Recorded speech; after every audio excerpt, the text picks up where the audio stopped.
در مردم روایتی هست که جوان بیماری وزنین شد و امید از زندگی گم کرد و خیالاً با این عالم هستی پدرود می گفت. طبیب هرچند تلقین می نمود که تنی گرم است، درد می آید و می رود، ولی بیمار همانا مایوس می ماند و نهایت طبیب شرطی گذاشت: اگر بینی که کلی برگ های پسی تیریزد زرد خزان شده افتیدند، بدان که عمرت به پایان آمده است. دارو و درمان طبابت همانا ادامه داشت. برگ های درخت پسی هم می ریختند. جوان هر روز بیرون نگاه کرده برگ ها را می شمارید. از دارو و دوا نیز دست نمی کشید. نهایت سر شاخ درخت یک برگ باقی ماند و اگرچه روزها می گذشتند هیچ نیکی آن بیفتد. بیمار سرانجام شفا می یافت، بیخبر از آن که طبیب برگ را به شاخ درخت با رشته بسته بود. رشته امیدی که از نخ محبت، دانش، آدمیت، تقدیری پرتضاد بافته شده بود.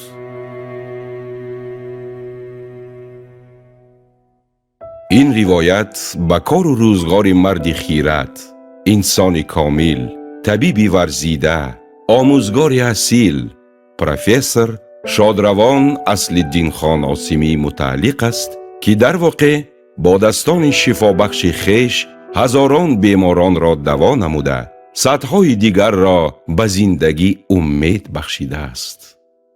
امروز استاد ما اگر در قید حیات می بودند، بر سن مبارکی 90 قدم می نهادند. اما صد افسوس که قلب پرجوش و خروش، قلبی که بحر سالمی جامعه و آبادی وطن می تپید، 4 سال قبل از زدن باز ماند.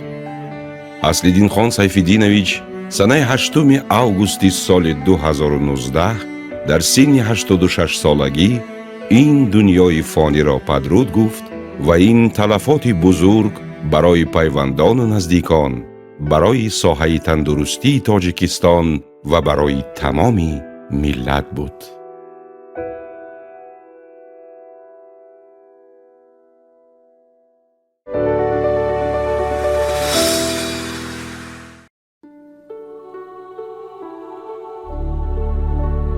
اصل‌الدین خان عاصمی 29 ینوری سال 1933 در شهر خوجند در عائله مرد دهقان سیف‌الدین خان و زنی هنرمند خانزاده خان به دنیا آمده است.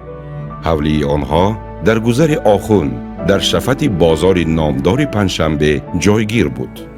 در عائله 7 فرزند به دنیا آمدند و به کمال رسیدند: زین‌الدین خان، بهرالدین خان، محمد خان، مانند خان، تاج نسا خان، اصل‌الدین خان و بشارت خان.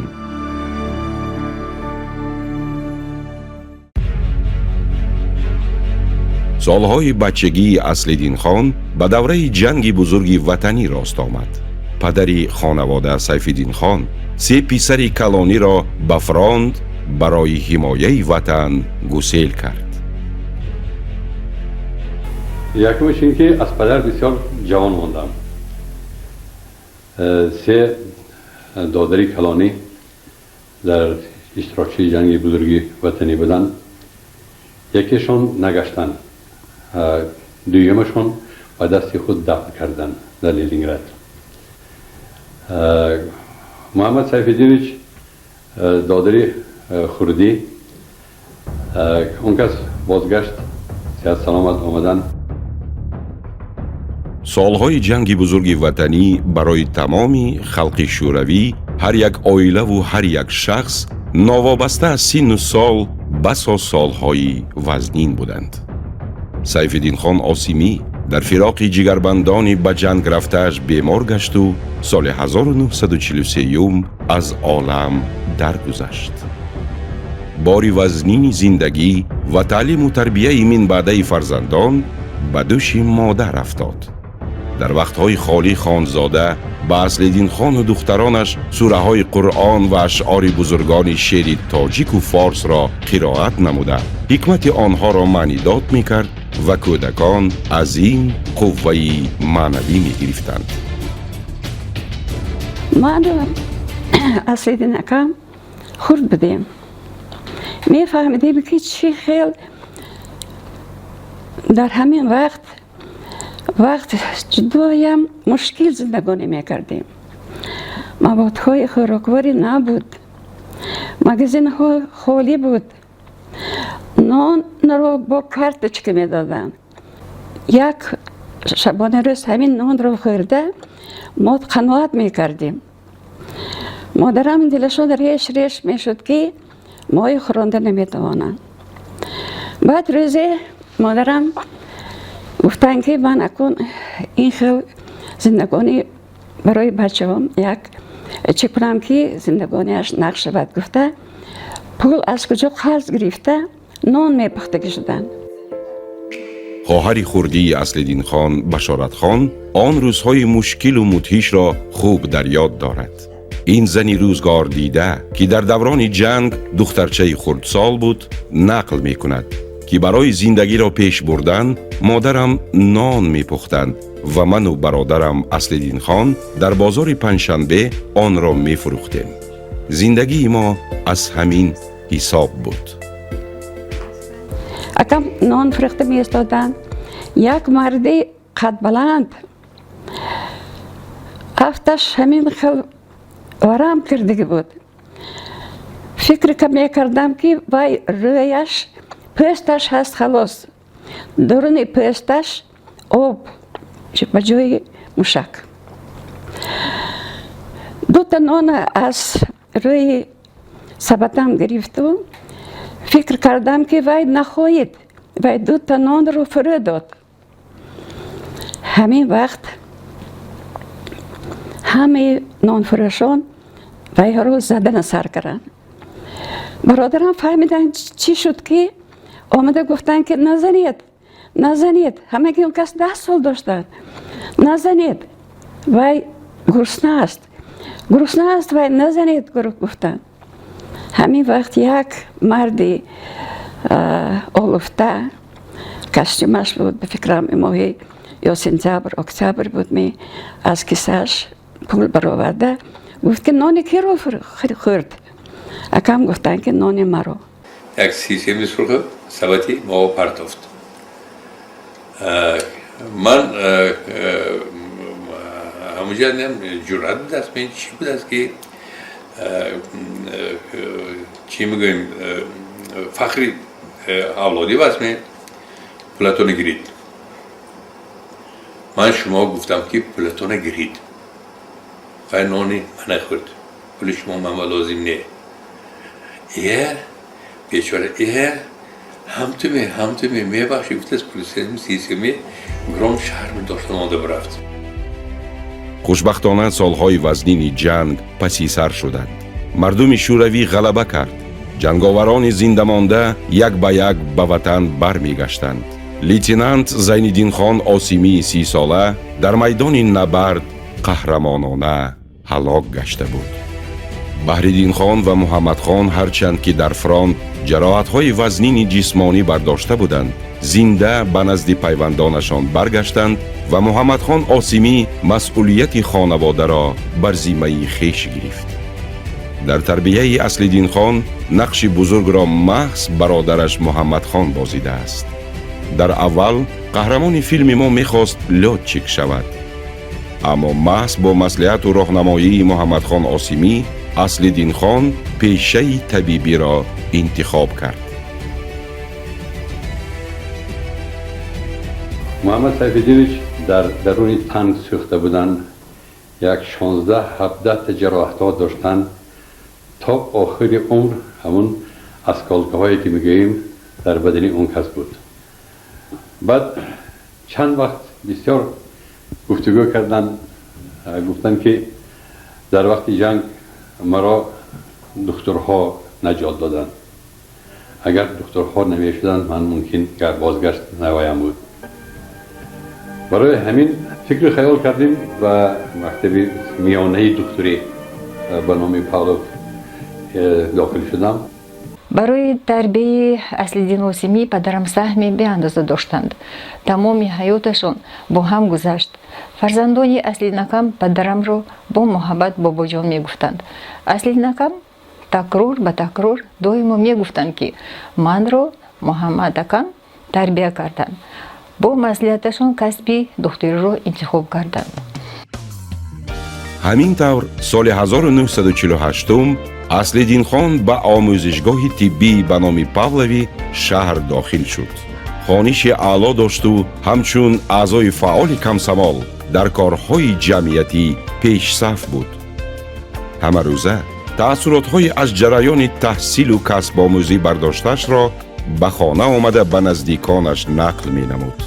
چون خانه آنها از آموزشگاه نه آنقدر دور بود، وقتی سپاریدن امتحانها دوستان اصل‌الدین خان در اینجا جمع می شدند و خانه آنها به اودیتوریای دانشجویان تبدیل می یافت. سال 1952 اصل‌الدین خان آموزشگاه طبی را با موفقیت ختم نموده به دانشگاه طبی به نام ابوعلی ابن سینای شهر استالین آباد حجت‌هایش را سپارید. 3 جا دکومنت فرستادیم ما برای انستیتوت طبی تمام کردم و انستیتوت تمام کردم. یکتاش ازبکستان بود، یکتاش مسکو بود، یکتاش دوشنبه بود. هستش خبر آمد که شما دیپلم اعلی دارید، می توانید آمده ایستاده خواندن دوام دهید گفته. بعد سالی اکم محمد سیف‌الدین گفتن که بیا همین دوشنبه رو. اصل‌الدین خان قاسمی هنوز در سالهای تحصیل در دانشگاه در کنفرانس‌های دانشجویان با معروضه‌ها برآمد نموده در حیات جمعیتی نیز خیلی فعال بود. به دانشجوی زیرک و با غیرت استادان توجه خاصه می‌دادند. از کرسی سیوم تحصیل اصل‌الدین خان به کارهای علمی و جراحی اورولوژی جلب گردید. سال 1959 دانشکده را با موفقیت انجام نموده برای کار به بیمارخانه یکمی شهر خوجند تعیین گردید. کار خود را به حیث جراح اورولوژ آغاز نمود. پس از 3 سال فعالیت جراحی برای تفتیش فعالیت شعبه، رکتور آن وقته دانشکده طبی، اساسگزار نیروکیروژی تاجیک، اکادمیک پروفسور ذکرالله خجاєв تشریف آوردند. کاربری اصل‌الدین خان قاسمی به آن کس خیلی پسند آمده جراح جوان را برای کار به پایتخت مملکت به شهر استالین آباد دعوت نمودند. همین طور اصل‌الدین خان سیف‌الدینویچ در بیمارخانه کلینیکوی جمهوری قریه بالا به صفت جراح و بعداً همچون مدیر شعبه فعالیت خود را ادامه می دهد. زمانی که استاد اصل‌الدین قاسمی مسئولیت مدیر کافدره اورولوژی به ذمه گرفتن، نهایت جوان بودند. محض زحمت‌های شبانه روزی و تازه‌کاری‌های علمی سبب گردید که استاد اصل‌الدین قاسمی میان طبیبان و استادان زمان مقام خاصه پیدا نمایند. البته با چنین مقام صاحب گشتن و اعتراف گردیدن کاری اندک و سهل نبود. رابطه با مرکزهای علمی اورولوژی شوروی باعث گردید که استاد اصل‌الدین قاسمی اون تجربه پیشقدمی که در این ساحه طب بودند در شهر و ناحیه‌های جمهوری همان تطبیق نمایند. اصل‌الدین خان قاسمی سال 1962 به اسپرانتورا قبول گردیده همچون اسیستنت کافدره جراحی فاکولتوی از روی کرسی اورولوژی کار و تحصیل نمود. ثمره همه این تکاپوها در جاده علم همین بود که نامزدی علمیش را سال 1969 در موضوع تأثیر مثبت آب شفابخش طبابتگاه خواجه آب گرم به بیماری‌های سنگ‌های سیستم اخراج پیشاب تحت راهبری عالم نمایان شوروی واسیلی دونچیک با موفقیت حمایت کرد. اصل‌الدین خان قاسمی نسبت استادانش از جمله واسیلی نیکولایویچ دونچیک احترام خیلی بلند داشت.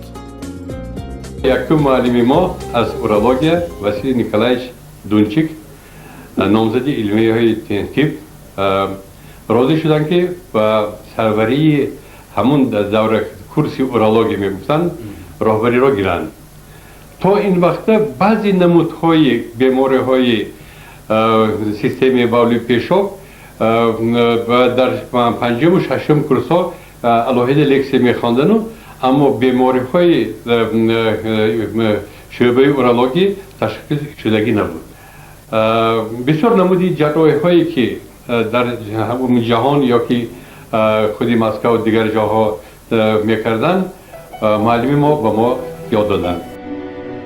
аслиддинхон сайфиддинович дар донишгоҳи давлатии тиббии тоҷикистон ба номи абуалӣ ибни сино аз ассистент то профессор, аз соли 1974 то соли 2010 мудири кафедраи урология, солҳои 1975 то 82 ба ҳайси декани факултети муолиҷавӣ ва сарурологи вазорати тандурустии ҷумҳурии тоҷикистон кор ва фаъолият намудааст. зимни фаъолияти пурсамар дар кафедра мавсуф дар таъсиси шӯъбаҳои бемориҳои урологӣ дар беморхонаҳои вилоятиву шаҳрии шаҳрҳои Кӯлоб, Қурғонтеппа, Хуҷанд, Хорух ва дигар минтақаҳои кишвар саҳми созгори худро гузоштааст. аслиддинхон осимӣ дар иҷрои амалиётҳои ҷарроҳии мураккабтарин дар маҳалҳо паҳлӯи шогирдону ҳамкасбон қарор гирифта, нозукиҳои касбро омӯзонида ба қавле dastoни онҳоро рост кардааст.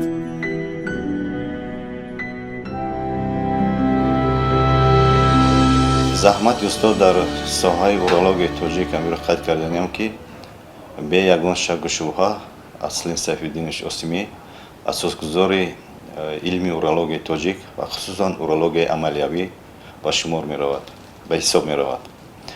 маҳз бо ташаббуси Аслиддин Осимӣ дар тамоми минтақаҳо, ноҳияҳо шӯъбаҳои урологӣ системаи хизматрасонии урологӣ ҷорӣ карда шуда буданд. ва инчунин ба ғайр аз ин дар риштаи амалияи урологӣ яке аз урологони беҳтарин дар миқёси собиқ шӯравӣ ба ҳисоб мерафт. мисол дар ҳар як давлатҳои собиқ шӯравӣ, давлатҳои социалистӣ ҳар як шахси намоёни худро доштанд. дар соҳаи урология Аслиддин Осимӣ на танҳо шахси намоёни ҷумҳурии мо, балки шахси намоёни дигар давлатҳои собиқ шӯравӣ ба ҳисоб мерафт.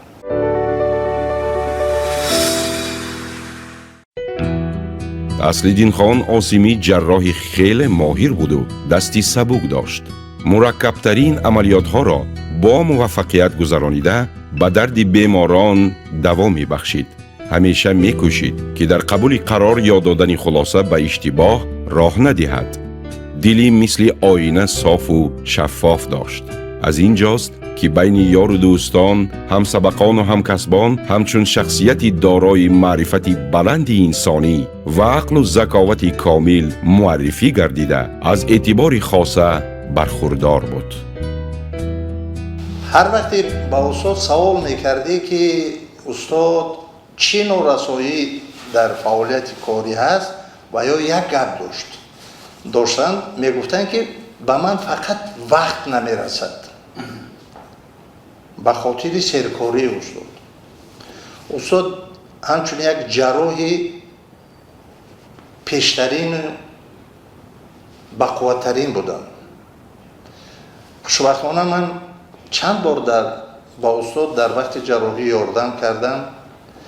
ҷарроҳии он одам ба як ҳавасу ба як манами иқдоми хубу ба хотири чӣ дар вақти ҷарроҳии устод ҳамеша панду насиҳату шеъргӯӣ мекарданд, то мо ҳама тарафа ҳам аз ҷарроҳӣ баҳра барем, ҳам аз фарҳанги худамон. профессор Аслиддинхон Осимӣ асосгузори соҳаи урология дар Тоҷикистон маҳсуб меёбад. ӯ нахустин урологи тоҷик аст, ки дар доираҳои илмии Россия, Украина, Беларусия, Қазоқистон ва Қирғизистон шинохта шуда буд. дар солҳои роҳбарии Аслиддинхон Сайфиддинович дар кафедраи урология омода кардани кадрҳо тавассути тахассусгирии ибтидоӣ ва ординатураи клиникавӣ имконпазир гардид. дар муҳлати кӯтоҳ ҳамаи шаҳру навоҳии ҷумҳурӣ бо духтурон урологҳо таъмин гардида, дар ин ҷода саҳми қаҳрамони филми мо басо намоён аст. дар вақти ҳамин саруролог буданашон маълим тоҷикистон барои рушди намои урологии тоҷикистон бисёр хизматҳои шоён кардем ки ман гуфта метавонам дар давраи ҳамин саруролог будани маълим дар Бадахшон, Кӯлоб, ҳозир бохтар мегӯяд Қоронтепа, Исфара, Исравшан, ҳамҷо шӯъбаҳои урологӣ махсус гардонида шуд, кушода шуд. Ҳама мувофиқ бо духтуроям тайёр карданд.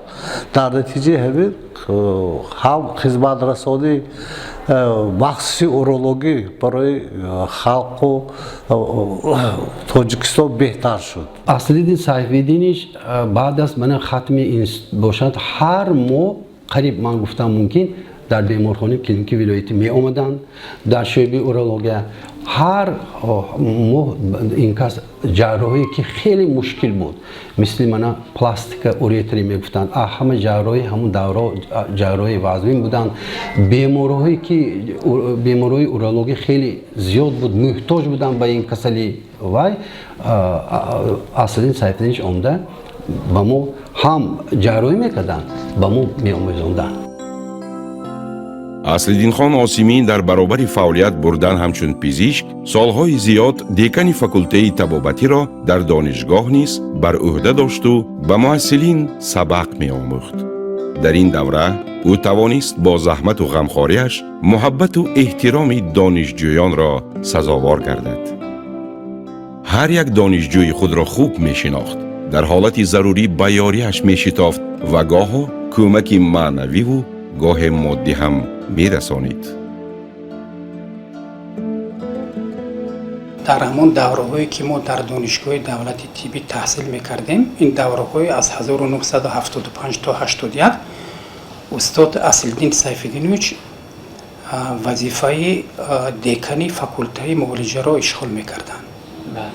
ва азбас ки мо сардорони гурӯҳи курс будем, ҳар ҳафта як маротиба дар деканат бо устод вохӯрӣ мекардем, суҳбат мекардем, оиди хондани донишҷӯёмон маълумот пешниҳод мекардем ба он кас.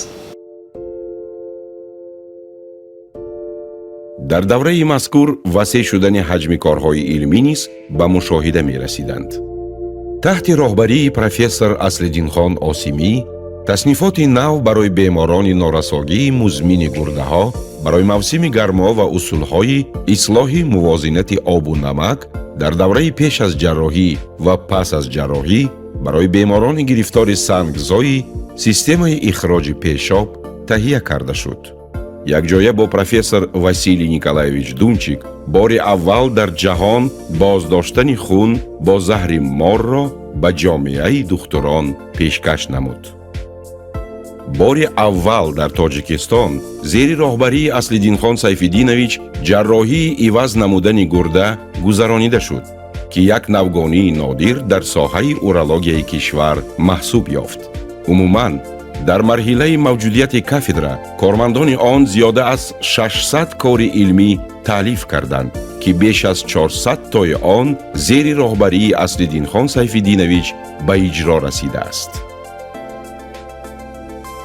дастпарварони устод Осимӣ дар донишгоҳҳои минтақавӣ ва марказии шӯравӣ 12 рисолаи номзадӣ ва 5 рисолаи докторӣ ҳимоя карданд. дар баробари ин профессор Осимӣ борҳо дар ҷаласаву симпозиумҳои иттифоқиву минтақавӣ баромад карда нуфузи урологияи тоҷикро баландтар бардоштааст. Осимӣ на танҳо ходими намоён, балки ташаббускору ташкилотчии хуб ҳам буд. бо ҷидду ҷаҳди зиёд дастгоҳи тиббии Уратаро ба ҷумҳурӣ овард, ки он барои майда кардани санг бо роҳи идоракунии дурдаст пешбинӣ шудааст. бо Урата тоза кардани сангҳо бо роҳи ғайри ҷарроҳӣ акнун имконпазир шуд. مطابق شدن در بلندکوها، باز از مطابق شدن برگشته آمدن و ویبراتسیا در همین تماتیکا راهبر همین در خود دانشکده استاد اصلالدین قاسمی بودند و با تشبوس اونها درباره ادپتاسیا یکی از عالمان برجسته شاگرد خودی استاد رحیم و عبدالفتاح آخونش نامزدی حمایت کردند و بعدی اونها به دوش من که آمدگی بود ریادپتاسیا، یعنی گرده، حالتی گرده، ریادپتاسیا که در دوش منم باید با آبروی بلند از عهده این کار برآمدم و ریادپتاسیا را در سال 2013 با بهای بلند نامزدی را حمایت کردم. جایز به قید است که اصلالدین خان آسیمی از سال 1973 تا سال 1996 سر اورولوژی وزارت تندرستی تاجیکستان بود. در آن سالها در ساحه طب مشکلی ها زیاد بودند، از قبیل نارساگی تکنیک و تجهیزات های تشخیصی و طبابتی. اما ناوابسته از دشواری ها اصلالدین سیفالدینویچ از پی جستجو و آموزش بود و راه های نوی طبابت را پیشنهاد می نمود. 2 مونوگرافیا، 6 دستور علمی و متدی و 200 مقاله های علمیش که پهلوهای گوناگون آموزش بیماری های سنگزای سیستم اخراج پیشاب را در بر می گرفتند، حالا برای دانشجویان و کارمندان ساحه تندرستی دستورهای روی میزی می باشند. در اون دوره باور میکنید استاد خودشون هم کامپیوتر توموگرافی بودن، هم MRI بودن، هم دیگر محض با صحبت با بیمار قریب که 100% تشخیص کلینیکی بیمار رو میگذاشتن و حتی خطا هم نمیکردن. وقتی که عمل میکردن 100% گفته‌های استاد موافق میومد. بنابراین استاد دائم یک نصیحت میکرد که باید دکتر فکرانه کلینیکیش در سطح اول باشد. همین روز در امروزه شرایط البته با ما فکرانه کلینیکی کمبود است، نمیرسد، برای که امروز وقتی به دکتر مراجعه میکنن بیمار را با خودش نه صحبت نکرده، نه نگاه نکرده، یگان از نقطه نظر ابجکتیو نادیده است، می نویسد که رفته اولتراسادا بگذاره، وای بگذاره، ای بگذار، یعنی از خود مفهوم هم بیماری خبردار نشده، تکیه به تجربه هایی که مثال تشخیصات لواگیست میخوان. همین از همین جهت دانید فکرانه کلینیکی که استاد دائم با ما نصیحت میکرد، همین چیز امروز کم بوده است.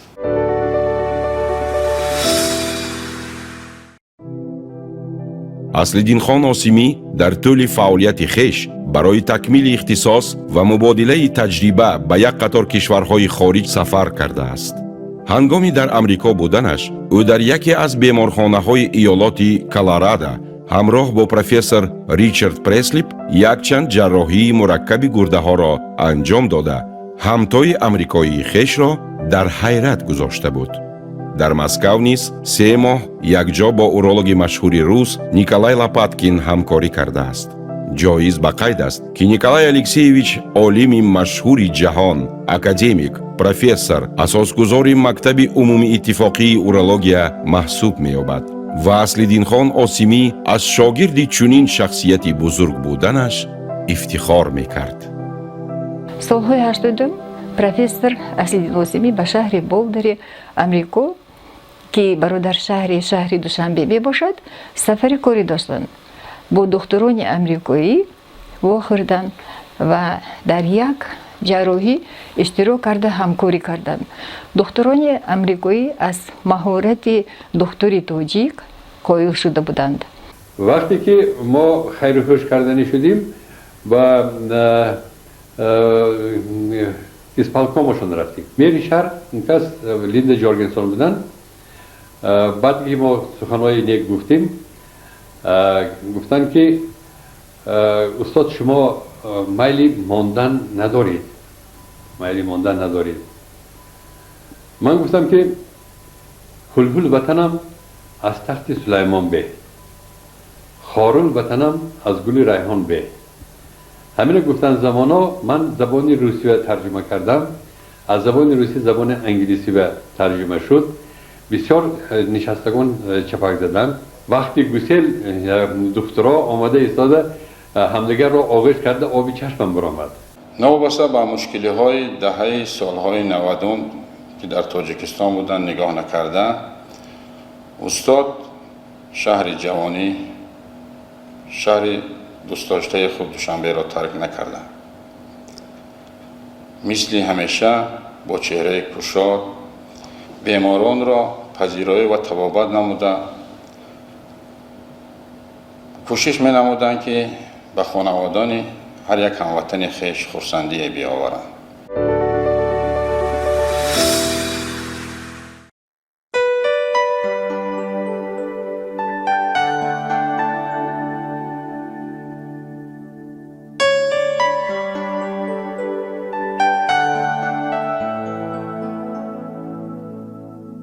زندگی نامه اصلدین خان عاصمی برای هر یک انسانی دارای عقل و ذکاوت مکتب بزرگی اخلاق حمیده، مکتب آداب بلند انسانی می باشد.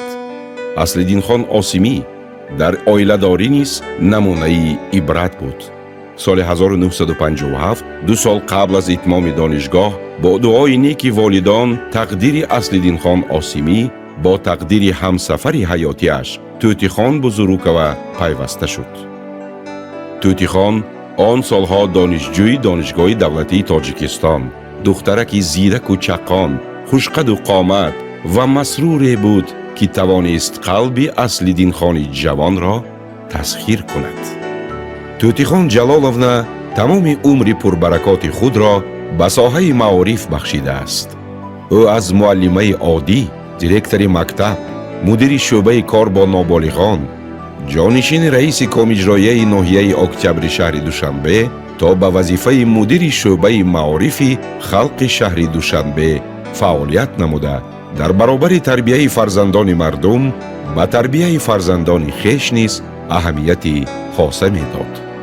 توتی خان جلالونا برای مهنت بسیار ساله صاحب مکافات‌های سرشمار گردیده است. او سابقه‌دار مهنت، علوچی معارف اتفاق شوروی، دارنده اردن نشان فخری، مدال و افتخارنامه‌های زیاد محسوب می‌یابد. اما شاید مکافات پرارزش‌ترین برایش شوهر محبوبش اصلدین خان سیف‌الدینویچ بود که 63 سال با همراز و همفکر یکدیگر بودند. محض مهربانی و اتفاق آنها به اصلدین خان عاصمی امکان داد که خود را به کار دوست داشته‌اش کلاً بخشیده باشد. اصلدین خان عاصمی می گفت: من کاری خیلی دشوار و مسئولیتناک را به ذمه داشتم. از جراحی میبرایی عصبهایت به نهایت خسته شدند. توتی خان به همه این صبر میکرد و در هر کار مرا دستگیری مینمود. مرا آسوده و دلپور می ساخت. صرفی نظر از سرکاریش همیشه از کارهای من از حال بیماران پرسان می شد. من از همسر محبوب خود، دوست عزیز و شخص به همتا، معلمه عاصمه و توتی خان جلالونا که در تاجیکستان شناخته و صاحب اکرام است خیلی سپاسگزارم. می گفت اصلدین خان عاصمی. توتی خان جلالونا سال 2020 پس از 1 سال از دنیا رفتن اصلدین خان سیف‌الدینویچ خود نیز از عالم درگذشت. تا آخرین لحظه به یاد شوهرش بود و خیلی او را پزمان می شد. Ты знаешь, так хочется жить, наслаждаться восходом багряным, жить, чтобы просто любить всех, кто живет с тобой рядом. Ты знаешь, так хочется жить. اصلدین خان و توتی خان 4 فرزند شایسته دور و زمان را تربیه کرده به وایه رسانیدند که عین زمان آنها در وظیفه‌های پرمسئول فعالیت داشته صاف دلانه با کار و عمل نیک در رشد و نموی کشور سهم می‌گذارند و در جامعه همچون پیروان پدر خاکسار آبرو و مقام و مرتبه باسزا را کسب کردند. عائله‌شان را بسیار دوست می‌داشتند. چون یک گوهره که چشم گرد و اطراف هیجان ما میگشتن، همسرشان و فرزنداشان رو هر یکتش رو چون ستاره میشناختن و البته این اتمسفیر با همه اولاد میگذشت.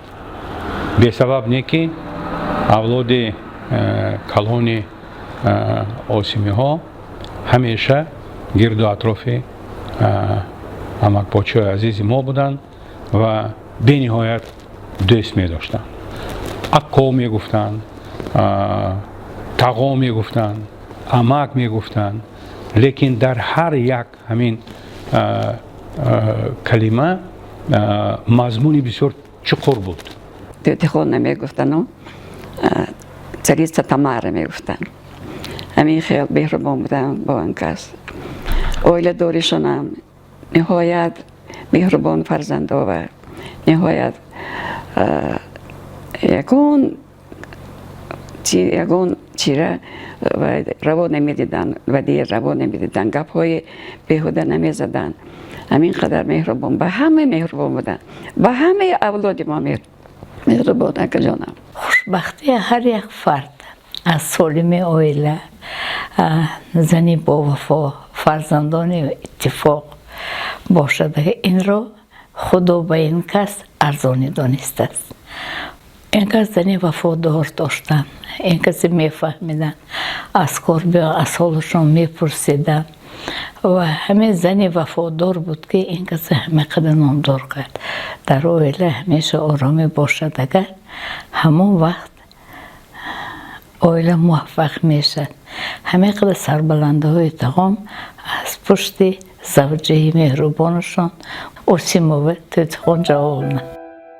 دختر کلانی اصلدینخان آسیمی زمیرخان از روی اختصاص دکتر آتالارینگولوگ است. پسرش شادروان جمشیدخان آسیمی نیز دکتر اورولوگ بود. دختر خردی زرینخان آموزگار زبان و ادبیات روس بوده. پسر خردی خانواده امیرخان نیز دانشگاه طبی را ختم کرده است. نبیره‌ها نیز امروز کار پرشرفی بابایشان را ادامه می‌دهند و افتخارمند از آن هستند که در عائله برومند و بزرگی آسیمی‌ها به کمال رسیدند. داومی 9 سال мешавад ки дар беморхонаи вилоятии клиникии Сухт ба номи Қутбиддинов кор мекунам ва мақсади асосии духтур шудан ин он буд ки аз кӯдакиам медидам чӣ хел бобоямро ҳурмат мекарданд шогирдошон, касалҳо чӣ хел дӯст медоштанд бобоям. Ягон сухани сахт аз даҳонашон баромадагӣ набуд нисбат ба шогирдон ё касал ва ҳамин хислатҳошонро дида ман барои ҳамин ҳаракат кардам ки духтур шавам. Ба ёрии бобоям духтур шудам. Бисёр тарбияи он касро оиди тандурустӣ, оиди табибӣ гирифтам ва пушаймон аз интихобам пушаймон нестам. واقعاً 4 فرزند دلبند اصلدینخان و توتیخان، 2 داماد و 2 عروس و 9 نبیره و 9 عبیره دوسترویشان روشنی و معنا بخشی زندگی آنها بودند. اما گردش ایام، جنگ شهروندی به زندگی تمام ساکنان تاجیکستان و از جمله به این عائله غم و اندوهی بی اندازه آورد.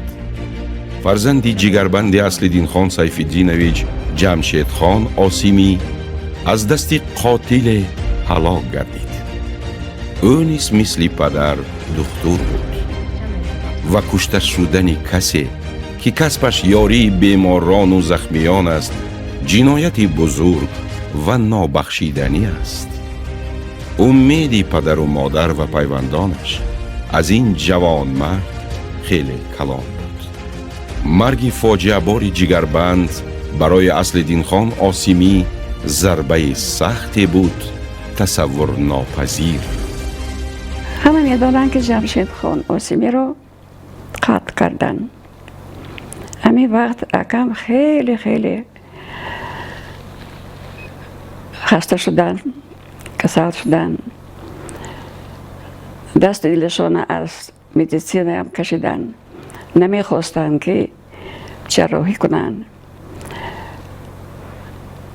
بعد از زوجشون گفتن که بروندن در کور، رفتن در کور، چکرن در کور گفتن. برادرم محمد اوسیمی هم گفتن که اکنون بعد تو رفتن در کور، تو معالجه کردن در کور خلق گفتن. همین وقت اکم گپش آمده روم رفته باز با جراحی سر کردن. یاد دارم که خیلی اصلی نکم خورسند بودن، با افتخار میگفتن که پسرم جمشید از من هم بهتر جراحی میکند. حاضر نبیرشون آسیم خون پسر جمشید و سویره خون کسب دختری رو دوام میدهد. آسیم خون به نزدیک پسر دور شد و نام پدرش رو گذاشت، نام جمشید موند. جمشید خان آسیمی اگرچه عمری کوتاه دید اما توانست کارهای زیادی را به سامان رساند. شادروان مؤلفی زیاده از 80 مقاله های علمی در ساحه اورولوژیا، صاحب یک چند اختراعات و نوآوری و پتنت بوده، در شهر خارکوی اوکراین در اسپرانتورا تحصیل علم کرده است. در 29 سالگیش در شهر مینسک بلاروسیا رساله نامزدی را با موفقیت دفاع نموده، بارها در دانشگاه خارکوی اوکراین کار پیشنهاد کرده بودند. اما این جوانمردی وطن دوست به تاجیکستان صادق ماند و به وطن برگشت. سالهای جنگ شهروندی اصلدین خان آسیمی و پسرش جمشید خان هر روز به کار می رفتند. نوابسته از خطر در شهر تیرپرانی، آنها قرض جانی خود وظیفه دکتری را اجرا نموده، حتی بعضاً زیر یراق و اسلحه جنگجویان عملیات می گذرانیدند. جمشید خان آسیمی در 33 سالگیش رساله دکتریش را برای حمایه تیار می نمود. اما از دست ناخلفانه کشته شد و همه آرزو و امیدهایش را با خود زیر خاک برد. بر زمین خائنان ملت برادری بجان برابر اصلدین خان، پرزیدنت اکادمیای فنهای تاجیکستان محمد خان آسیمی را نیز کشتند و این مرگ پسر و برادر قهرمان فیلم ما را دلریش و از حیات دل سرد کرد. شاعر زندیات لایق شیرالی که با اصلدین خان آسیمی رشته دوستی و برادری داشت، در سوگواری پزشکی جوان جمشید خان آسیمی مرثیه نوشته است.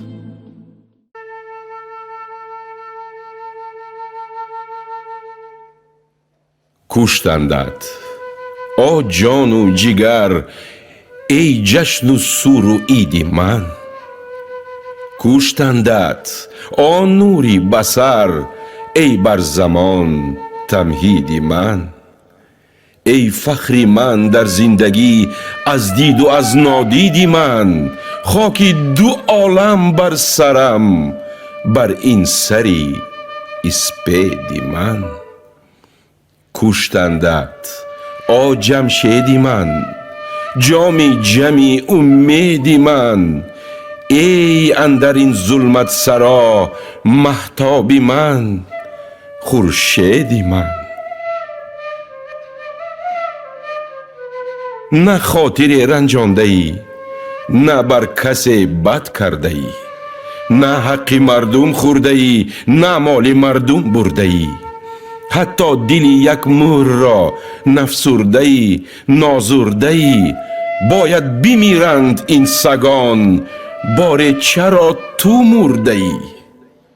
کشتندت آ جمشید من، جامی جمی امید من.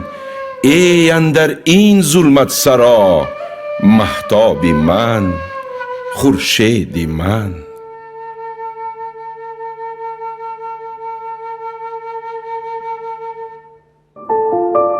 بودی طبیبی پاک جان بین غبار و گردها، بودی طبیبی ساده دل بر کلی گرم و سردها.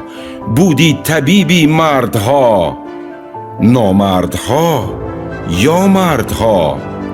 بودی طبیبی مردها، کشتندت این نامردها، کشتندت آه جمشیدی من، جامی جمی امیدی من. ای اندر این ظلمت سرا مهتابی من، خورشیدی من.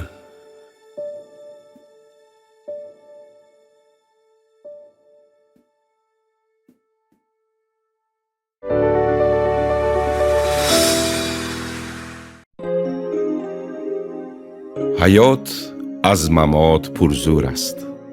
محبت، مهربانی و دلسوزی و سپاسمندی شفایافتگان، یار و دوستان و شخصان نزدیک دل اصل‌الدین خان عاصمی را به آدمان و کار و زندگی از نو گرم کرد و او باز به کسبش به نزد بیماران برگشته از نو وارد اتاق جراحی شد و به حیات بخشیدن به بیماران شروع نمود.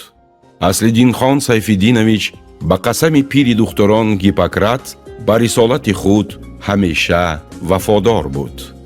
در لحظه های دشوارترین ساعتها راست ایستاده جراحی میکرد و سلامتی آدمان را برقرار میساخت.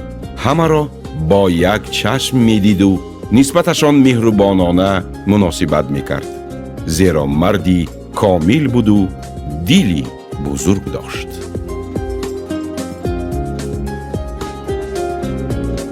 Если характеризовать как человека, он интеллигент в хорошем смысле этого слова, воспитанный в хороших традициях таджикского народа, в хороших традициях. К нему стремились люди, были окружены заботой, вниманием, к ученикам относился достойно.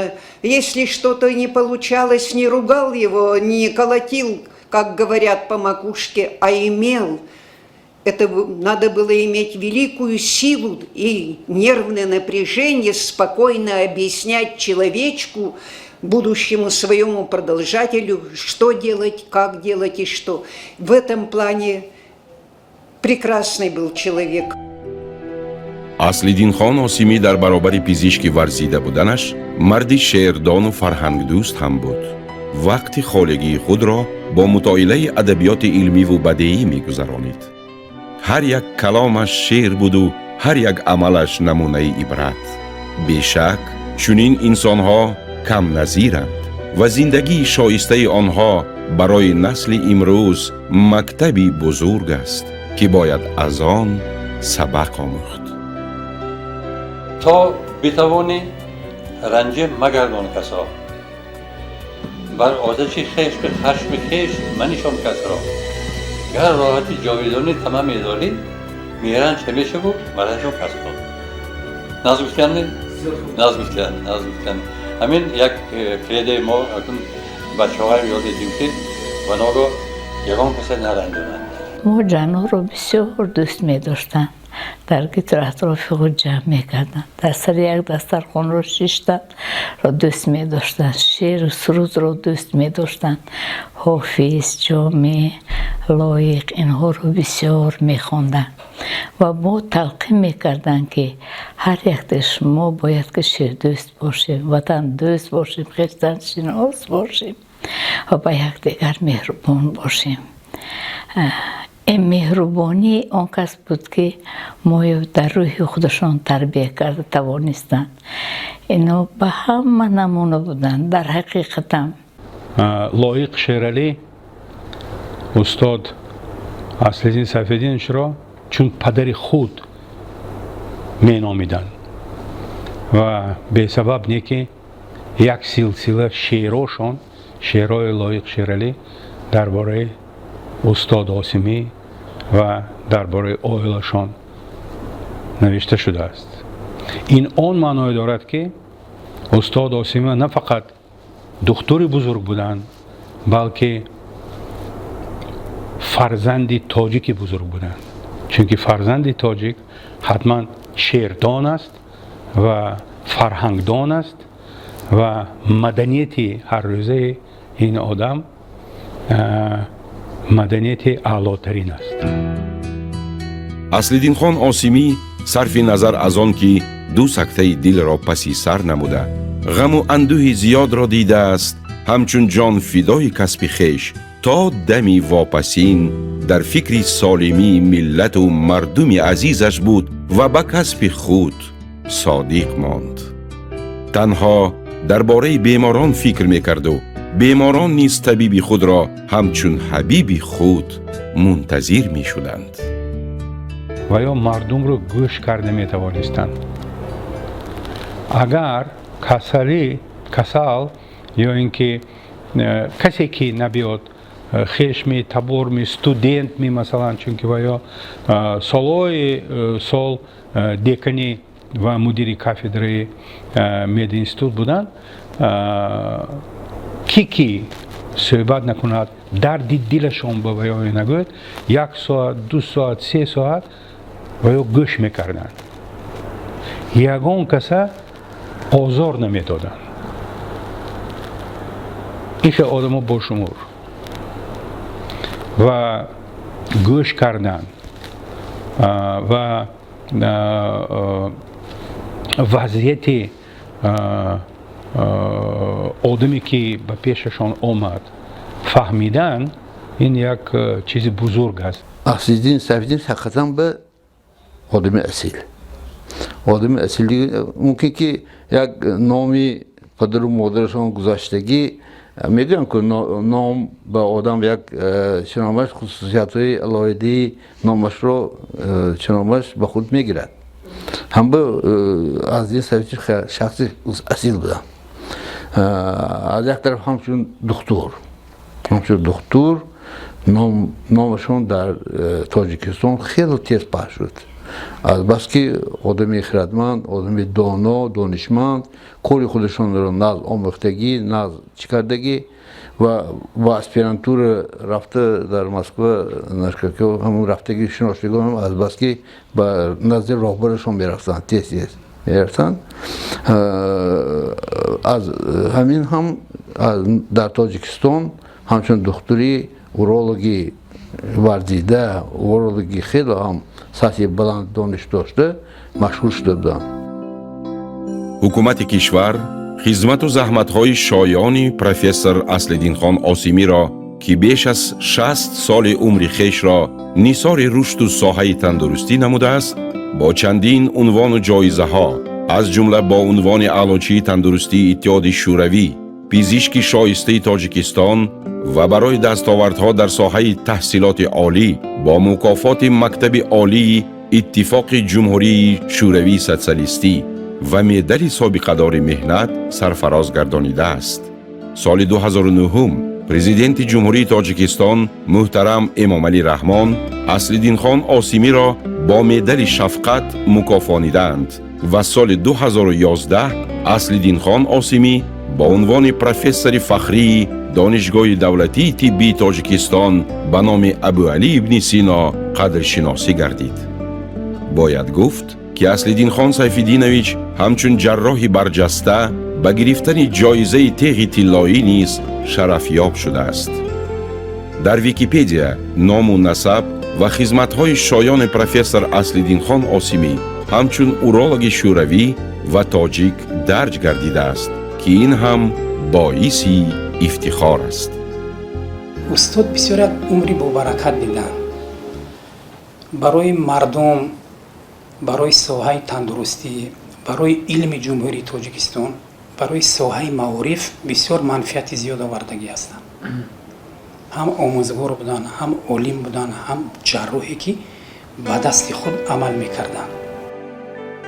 بیشک اصلدین خان آسیمی زیایه اصیل، صاحب معنویات بزرگ و ایمانی کامل بود. علم و عرفان، دانش و خیرد را جوهر اصلی زندگی شایسته پنداشته، آیین روزگارداریش را از همین قانونیت فلسفه حیات طرح‌ریزی نموده بود که امروز همکاران، شاگردان، طایفه زیاد مردم با نیکی و افتخارمندی اصلدین خان آسیمی را یادآوری می‌کنند. ما باید تا اون دوره که هستیم نه تنها در رشته اورولوژی تیب امروزه تاجیک باید دائما یادآوری کنن استاد این شخصای برجسته جمهوری به حساب میروند خدمت اینو در نسبت مدیسین تاجیک نسبت خلق تاجیک به همتا است ما باید دائما یادآوری کنیم و نسل های نوی که میان ما باید با اونها برخوردار کنیم برای که اگر ما این کارو پیش نبریم بعد یک چند پکلنی گذاشته ممکن که از خاطری همه برآمده میره این وظیفه ما است که شخصانی که خدمت شایانشون در رشد و رواج امروزه تاجیکستان هستند ما باید دائما یادآوری کنیم.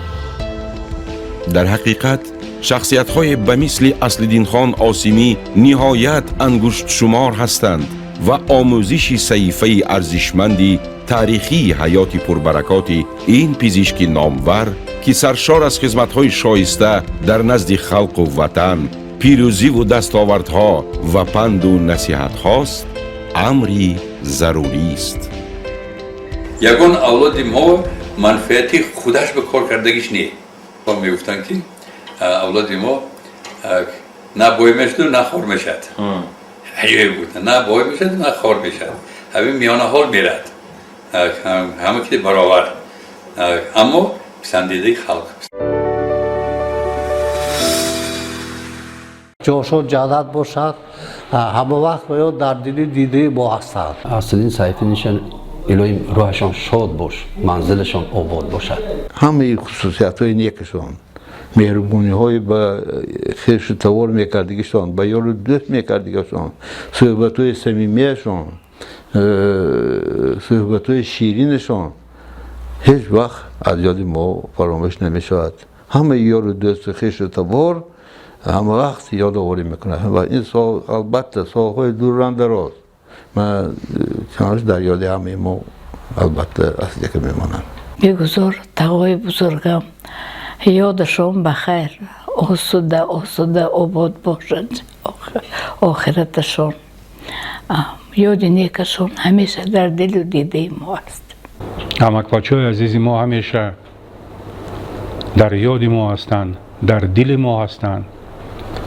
ما گاه آوازی ویای میشنویم شعرهایی که میخواندن میشنویم صحبتهایی که میکردن میشنویم و البته در دل خود در فکر خود همیشه یاد داریم.